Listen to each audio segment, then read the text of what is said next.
इस क्वेश्चन में हमें दिया गया है कि ये simple pendulum oscillating in air has a period T. तो यहाँ की इसका टाइम पीरियड एयर में टी है, और उसके बाद जब अगर इसे हम किसी नॉन विस्कस लिक्विड में कंप्लीटली इमर्स कर दें तो उसके बाद यहाँ पे इसका कोई टाइम पीरियड होगा जो कि चेंज हो जाएगा। तो हमें यही टाइम पीरियड निकालना है जो कि इस नॉन विस्कस लिक्विड में इमर्स करने पे होगा। हमें यहाँ पे इस लिक्विड के बारे में इंफॉर्मेशन दी गई है कि डेंसिटी जो है इस लिक्विड की वो 1/16 है density of the material of the bob. So अब यहाँ पे ये हमें एज्यूम करना है कि जो बॉब है वो पूरी टाइम पे लिक्विड के इनसाइड ही है, यानी कि अपने कंप्लीट जो मोशन का पार्ट होगा इसका ये उसमें लिक्विड के इनसाइड ही है।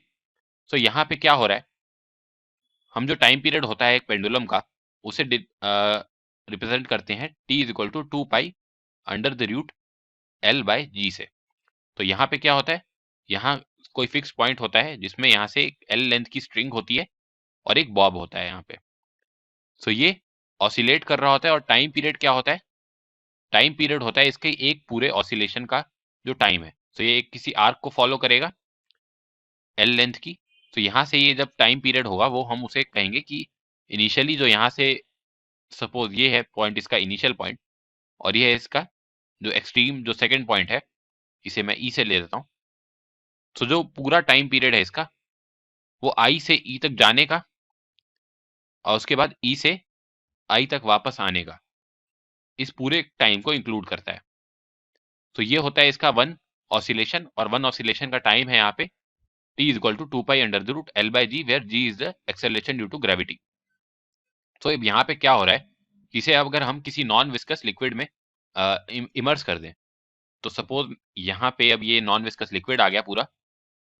नॉन विस्कस क्यों, तो नॉन विस्कस से हमें पता चलता है कि इस बॉब के ऊपर कोई भी और फ्रिक्शनल रेजिस्टेंस नहीं लग रहा है, पर यहाँ पे इस लिक्विड का इफेक्ट जो होगा वो हमें कंसीडर करना पड़ेगा। तो लिक्विड का इफेक्ट क्या होगा उसे हम ऐसे देखते हैं, अगर इसी बॉब को मैं यहाँ पे देखूं और सपोज ये है इसका एक्सटर्नल जो बाहर का लिक्विड है, तो इस बॉब पे कौन कौन से फोर्सेस लग रहे होंगे।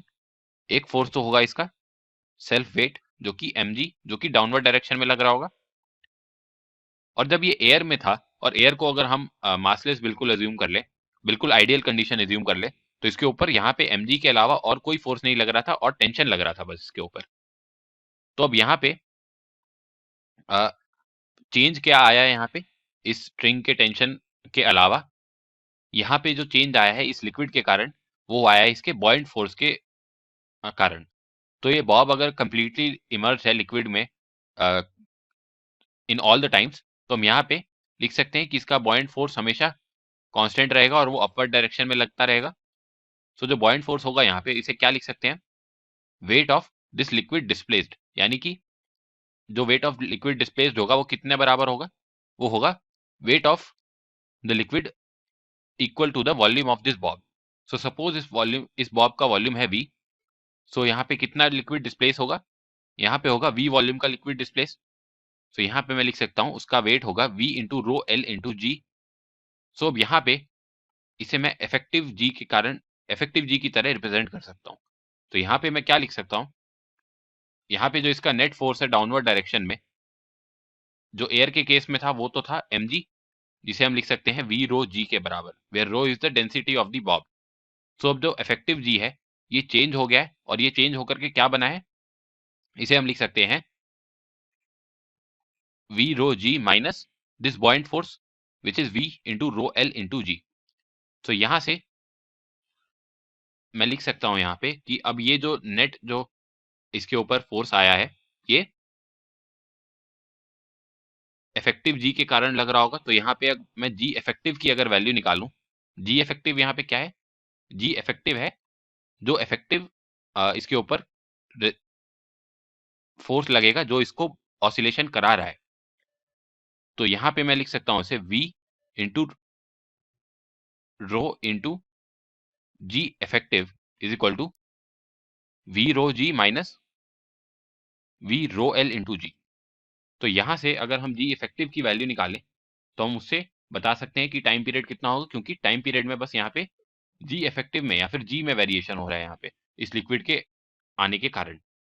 तो अब यहाँ पे अगर हम देखें तो हम v और रो को एलिमिनेट कर सकते हैं, उसके लिए हमें रो एल की वैल्यू चाहिए होगी। जो कि हमें दी गई है, हमें बताया गया है कि 1/16 है डेंसिटी ऑफ द लिक्विड। तो यहाँ पे हम इसे लिख सकते हैं V rho g minus V into रो/16 into g. तो यहाँ से अब मैं V और रो को कैंसिल आउट कर सकता हूँ दोनों तरफ से, तो उससे मुझे जी इफेक्टिव की वैल्यू मिल जाएगी।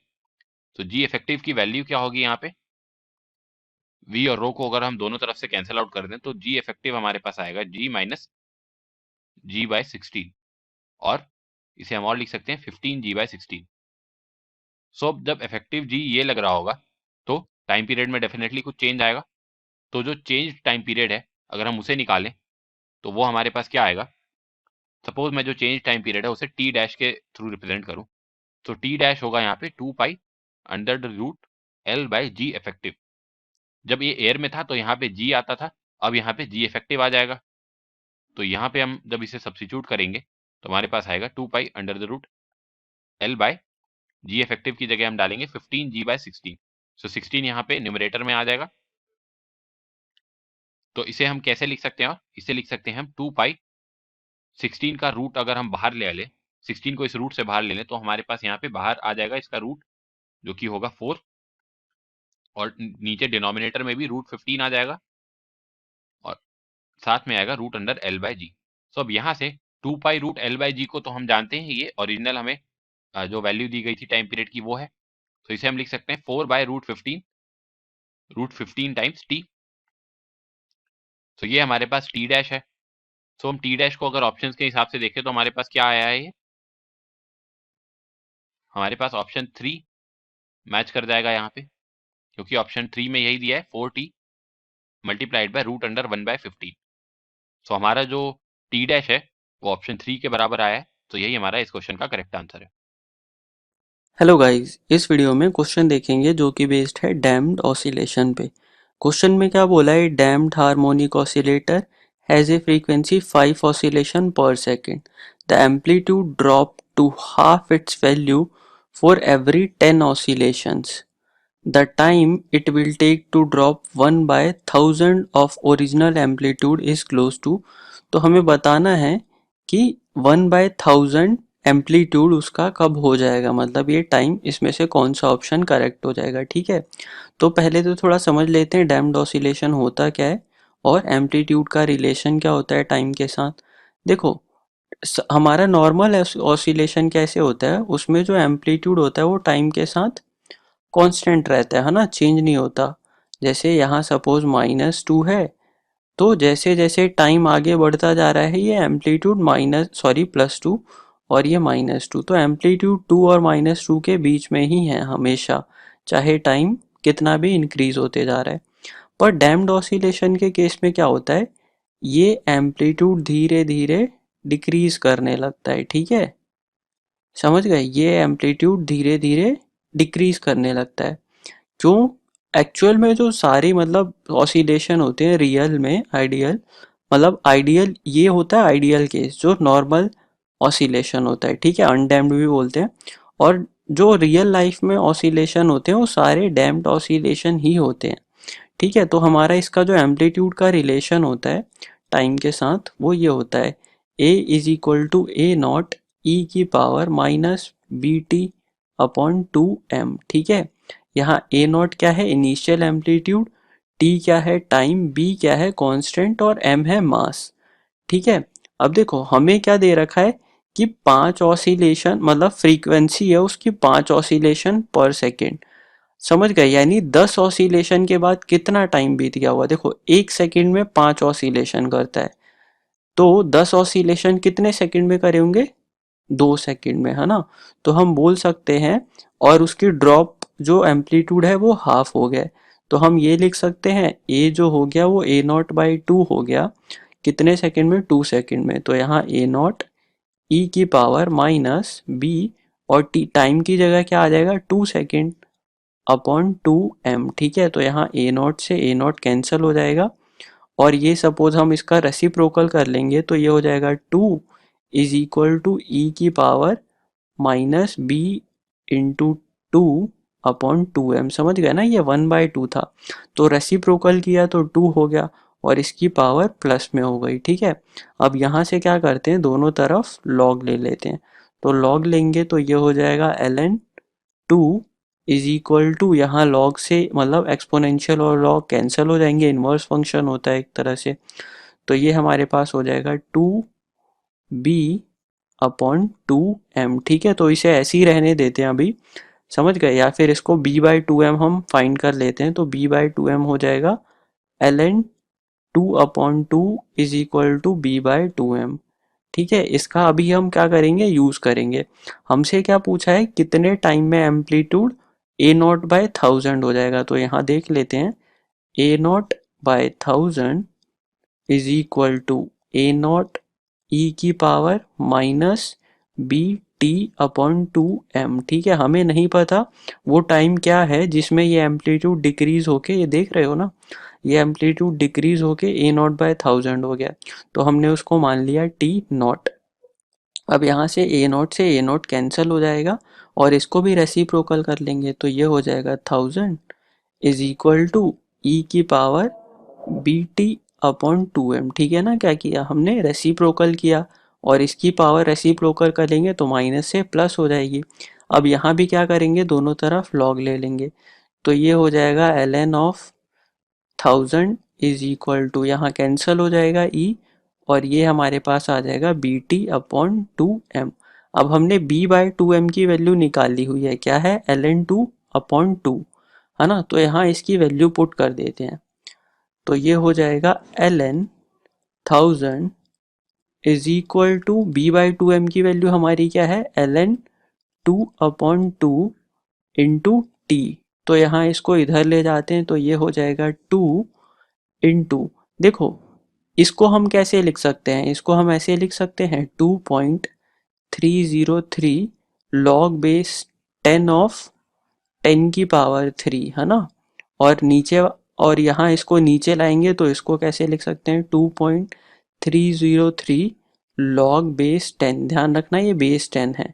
ठीक है, और ये वाला ln होता है लॉग बेस e। ठीक है, तो यहाँ हो जाएगा log base 10 of 2 is equal to T. तो यहाँ इससे ये कैंसिल हो जाएगा, है ना, और हमें पता है जो पावर होती है वो बाहर आ जाती है ना, तो इसको हम ऐसे लिख सकते हैं 2 इंटू 10 की पावर 3 क्या हो जाएगा 3, और ये हो जाएगा log बेस 10 ऑफ 10। ठीक है, और यहाँ हो जाएगा ln, मतलब ln नहीं, log बेस 10 2, ये हमारे पास टाइम आया। अब हमें पता है जो log 2 की वैल्यू होती है, log बेस 10 2 की वैल्यू होती है वो 0.3010 होती है ना, तो यहाँ अगर हम इसे कैलकुलेट करें तो ये हो जाएगा 3, और log 10 की वैल्यू क्या होती है, log 10 1 होता है, और यहाँ आ जाएगा 0.3010। ठीक है, तो एक तरह से हम इसे 0.3 भी अप्रोक्सीमेटली 0.3 के इक्वल लिख सकते हैं ना, तो यहाँ 3 से 3 कैंसिल हो जाएगा और ये 10 आ जाएगा, क्योंकि पॉइंट हटेगा तो 10 आ जाएगा, तो ये अप्रोक्सीमेटली मतलब ऑब्वियस है ये 0.3010 है और ये 3 है, तो कुछ कम वैल्यू आएगी, तो एग्जैक्ट जो वैल्यू होगी टी की वो आ जाएगी 19.931 सेकेंड। ठीक है, तो इसे हम क्या लिख सकते हैं, हमसे क्वेश्चन में बोला भी हुआ है कि अप्रॉक्सीमेट वैल्यू बताओ, तो इसे हम t is equal to 20 seconds भी लिख सकते हैं, है ना, तो हमारा ऑप्शन कौन सा करेक्ट हो जाएगा, ऑप्शन 4 इज करेक्ट। ठीक है, 20 सेकेंड में जो एम्पलीट्यूड है वो 1000 टाइम्स डिक्रीज कर जाएगा। ठीक है, thank you guys for watching this video. Hello everyone, the question says that a simple pendulum of length 1 meter is oscillating with the angular frequency of 10 radian per second. The support of the down with a small angular frequency of 1 radian per second and amplitude is 10 raised to power minus 2 meter. The relative change in angular frequency of the pendulum is best given by. So in this question I have to find out relative change in angular frequency. Now we know angular frequency, formula to find out angular frequency, that is equals to square root of g upon L, where g is acceleration due to gravity, L is length of pendulum. So this is our angular frequency. So it is angular frequency. Now we know, so relative change in angular frequency, that will be delta omega divided upon omega will be equal to 1 upon 2 change in delta g divided upon g. Now length will be constant because a simple pendulum of length 1 meter. so length will be constant. Now delta G is due to oscillations of spot. So we can find out this value. We have given amplitude. Amplitude A is 10 raised to power minus 2 meter and length is 1 meter. So formula to find out delta G. So delta G will be 2 omega 1 square into A. So we have given omega 1 angular frequency with a small angular frequency of 1 radian per second. So the spot of the down with a small angular frequency. So this is spot, sorry for this misprinting. So omega square will be 1 into, and this value is 10 raised to power minus 2. So this value is 2 into 10 raised to power minus 2. Now on solving this value, so after solving this value we get delta omega divided upon omega. Delta omega divided upon omega, that will be equal to 1 upon 2. Delta G will be 2 into 10 raised to power minus 2 divided upon 10. Now on solving this, কোশ্চেনে দেওয়া আছে a magnetic needle of magnetic moment যার value আছে 6.7 into 10 to the minus 2 ampere metre square and moment of inertia দেওয়া আছে এখানে 7.5 into 10 to the minus 6 K G metre square is performing simple harmonic oscillation in a magnetic field যার value দেওয়া আছে 0.01 tesla. Time taken for 10 complete oscillation আমাদের সেটা বের করতে হবে। তো একটা ম্যাগনেটিক ফিল্ডে যদি একটা ম্যাগনেট বার বা এখানে আমাদের বলেছে এটা ম্যাগনেটিক নিডেলকে যদি আমরা সামান্য ডিফ্লেক্ট করে ছেড়ে দিই সেক্ষেত্রে তার সিম্পল হারমোনিক মোশন হয়। তো কিরকম হয় তার আমরা ডায়াগ্রামটা দেখে নেব। আমি ম্যাগনেটিক ফিল্ডের ডিরেকশনটা ধরলাম এই ডিরেকশন, আমি দেখেছি এগুলো হচ্ছে ম্যাগনেটিক ফিল্ড আছে, ইউনিফর্ম ম্যাগনেটিক ফিল্ড। তো এর মাঝে যদি এখানে আমি একটা ম্যাগনেটিক নিডেলকে এই ম্যাগনেটিক ফিল্ডের ডিরেকশন থেকে আমি স্লাইডলি ডিফ্লেক্টেড করে ছেড়ে দিয়েছি। মানে এটা যদি ম্যাগনেটিক নিডেল আমি ধরি, এটা হচ্ছে নিডেল, তো এই নিডেলে এটা হচ্ছে নর্থ পোল, এটা সাউথ পোল। তো ম্যাগনেটিক ফিল্ডের ডিরেকশনটা আমি দেখিয়েছি এই দিকে। তো এটাকে আমি ম্যাগনেটিক ফিল্ডের সাথে আমি একটা অ্যাঙ্গেলে ডিফ্লেক্ট করে স্লাইডে ডিফ্লেক্ট করে ছেড়ে দিয়েছি। তো সেক্ষেত্রে এর মধ্যে এটা টেন্ডেন্সি থাকবে এটা ইকুইলিব্রিয়াম পজিশনে ফিরে আসার জন্য। তো ম্যাগনেটিক ফিল্ডের ডিরেকশনটা যদি এই দিকে হয়, আমি মনে করলাম ম্যাগনেটিক ফিল্ড ডিরেকশনটা এই দিকে, তাহলে নিডেলটার ইকুইলিব্রিয়াম পজিশন হচ্ছে এই দিকে, এটা নর্থ পোল, এটা সাউথ পোল। তো এখন দেখতে পাচ্ছি এটা ডিফ্লেক্টেড। তো ম্যাগনেটিক নিডেলের যদি অ্যাক্সিসটা দেখি তাহলে অ্যাক্সিসের সাথে ম্যাগনেটিক ফিল্ডের অ্যাঙ্গেলটা কত, এই অ্যাঙ্গেলটা হচ্ছে থিটা, মানে আমি থিটা অ্যাঙ্গেলে ডিফ্লেক্টেড করে দিয়েছি, যার ফলে একটা নর্থ পোল এবং সাউথ পোলে একটা ম্যাগনেটিক ফোর্স কাজ করবে এবং তার ডিরেকশনটা কোন দিকে হবে, নর্থ পোলটা যেতে থাকবে এই দিকে যেতে চাইবে, এর টেন্ডেন্সিটা হবে এই দিকে। তো এই দিকে একটা ফোর্স আমরা দেখবো, এইদিকে একটা ফোর্স অ্যাক্ট হবে নর্থ পোল থেকে, এবং সাউথ পোলও সিমিলার সেম ম্যাগনিটিউডে একটা ফোর্স এই ডিরেকশন মানে রিভার্স ডিরেকশনে কাজ করবে। ওকে, তাহলে আমরা দুটো এখানে ম্যাগনেটিক ফোর্স পেলাম এফ এম, আমি ধরলাম এটা এফ এম দিয়ে আমি ডিনোট করলাম। ওকে, কারণ এটা ইকুইলিব্রিয়াম পজিশনে আসতে চাইছে।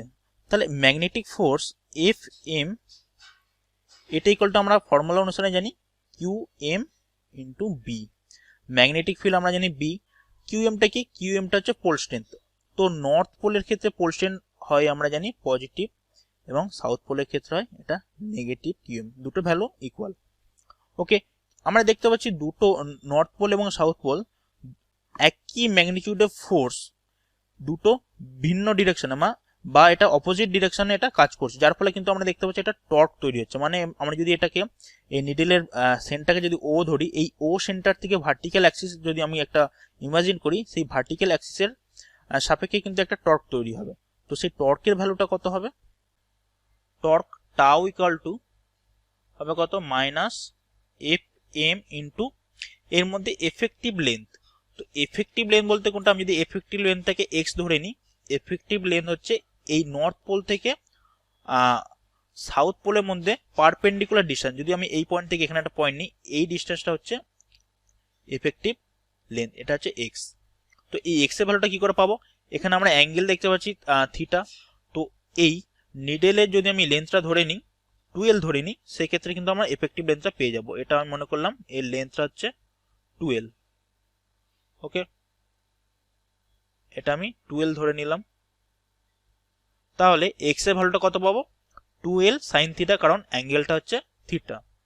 তাহলে নেক্সট লাইনে আমি যদি আচ্ছা এখানে এফ এম এর ভ্যালুটা আমরা বসিয়ে দেবো এখানে QMB minus QMB into 2l sin theta. আচ্ছা এখানে যদি আমরা এখানে QM into 2l into B sin theta এটা লিখলাম। QM ইন্টু 2l কে আমরা কি লিখতে পারি, এটাকে লিখতে পারি আমরা PM। PMটা কি, PMটা হচ্ছে ম্যাগনেটিক মোমেন্ট, এটা হচ্ছে ম্যাগনেটিক মোমেন্ট।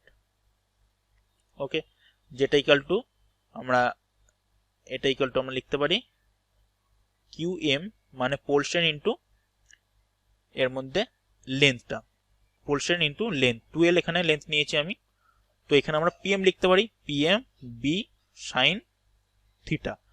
তো তাহলে PM এর ডিরেকশনটা কোন দিক হবে, আমরা জানি সবসময় সাউথ পোল থেকে নর্থ পোলের দিকে ম্যাগনেটিক মোমেন্টের ডিরেকশনটা হয়, মানে PM এর ডিরেকশনটা হবে এই দিকে, এই ডিরেকশন হবে সাউথ পোল থেকে নর্থ পোলের দিকে। ওকে, আচ্ছা এখন আমরা একটা জিনিস দেখব, টাউ ইকুয়াল টু আমরা এখানে আমাদের যদি আমরা এই থিটা ভ্যালুটা যদি আমরা খুবই অল্প নিই, মানে আমরা যদি দেখি আমরা স্মল পরিমাণ যদি টুইস্ট করি, মানে এখানে ফর স্মল টুইস্ট আমরা কি দেখতে পাবো, অ্যাঙ্গুলার অ্যামপ্লিটিউডটা খুবই স্মল হবে, angular amplitude is very small. Okay, সেই ক্ষেত্রে সাইন থিটা ভ্যালুটা আমরা থিটা ধরতে পারি, সাইন থিটা ইকুইভ্যালেন্ট আমরা থিটা লিখতে পারি। তাহলে ফাইনালি আমরা টর্কের ভ্যালুটা কত পেলাম, টাউ ইকুয়াল টু আমরা পেলাম মাইনাস PM B থিটা। ওকে, এটা আমরা টর্কের ভ্যালু পেয়ে গেলাম। ওকে, আমরা অ্যাঙ্গুলার মোশনের ক্ষেত্রে একটা ফর্মুলা জানি, সেটা হচ্ছে tau equal to I alpha. আইটা কি, আইটা হচ্ছে মোমেন্ট অফ ইনার্শিয়া। ওকে, আইটা হচ্ছে মোমেন্ট অফ ইনার্শিয়া, আর আলফাটা হচ্ছে অ্যাঙ্গুলার অ্যাক্সিলারেশন। ওকে, তাহলে এইটাও আর এইটাও আমি যদি ইকুয়াল করে দিই তাহলে আমরা কি পাবো, এইটাও আর এইটাও ভ্যালুটা যদি ইকুয়াল করি তাহলে আমরা পাচ্ছি I alpha equal to minus PM B theta. তো এখান থেকে যদি আমরা আলফা ইকুয়াল টু লিখতে পারি minus PM B theta by I। Okay, এখন যদি আমরা এই হোল টার্মটাকে আমরা যদি ওমেগা স্কোয়ার লিখি, মানে আলফা ইকুয়াল টু আমরা যদি লিখি মাইনাস ওমেগা স্কোয়ার থিটা, এখানে ওমেগাটা কি, ওমেগাটা হচ্ছে অ্যাঙ্গুলার ভেলোসিটি।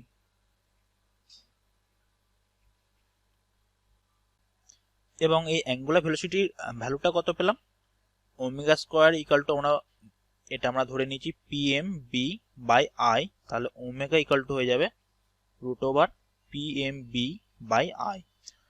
কিন্তু এখন আমরা যদি এই ইকুয়েশনটার দিকে দেখি আমরা কি দেখতে পাবো, alpha equal to omega square theta. তো এই ইকুয়েশনটাকে আমরা কি দেখতে পাচ্ছি, এই ইকুয়েশনটা অ্যাকচুয়ালি ইকুয়েশন অফ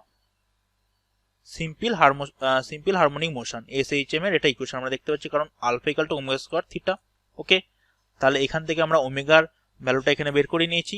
এখন আমরা যদি টাইম পিরিয়ড বের করি তাহলে আমরা সিম্পলি বের করতে পারবো এটা টাইম পিরিয়ডের ভ্যালুটা। Okay, time period T equal to আমরা জানি কত, 2 পাই বাই ওমেগা।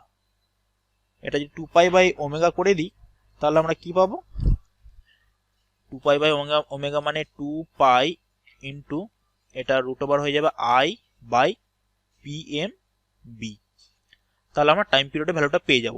এখন আমরা এখানে ভ্যালুগুলো পুট করব, কারণ আমরা I PM এবং B এর ভ্যালু আমরা এখান থেকে পেয়ে যাব।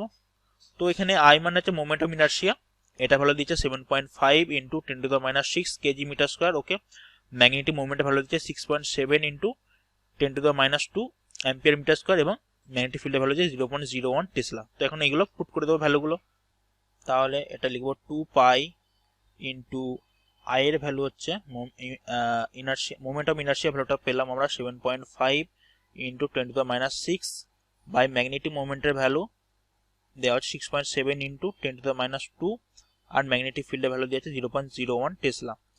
তো এটা যদি ক্যালকুলেট করি আমরা পেয়ে যাব 66.5 ইন্টু 10⁻² সেকেন্ড, মানে টাইম পিরিয়ডের ভ্যালুটা পেলাম 66.5 ইন্টু 10⁻² সেকেন্ড। তো এখানে আমাদের কোশ্চেনে বলেছে যে time taken for 10 complete oscillation.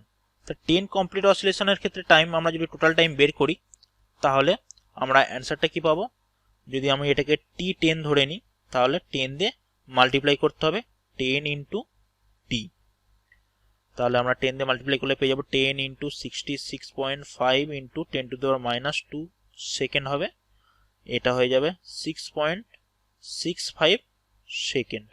ওকে, তাহলে আমরা টোটাল টাইমটা পেয়ে গেলাম। এখন আমরা দেখে নেবো আমাদের অ্যান্সারের সাথে কোন অপশানটা মিলছে, যেটা 6.65 সেকেন্ড হচ্ছে। তাহলে আমরা দেখতে পাচ্ছি অপশান এর অপশানে আছে 6.65 সেকেন্ড, তাহলে A option is the right option. Thank you.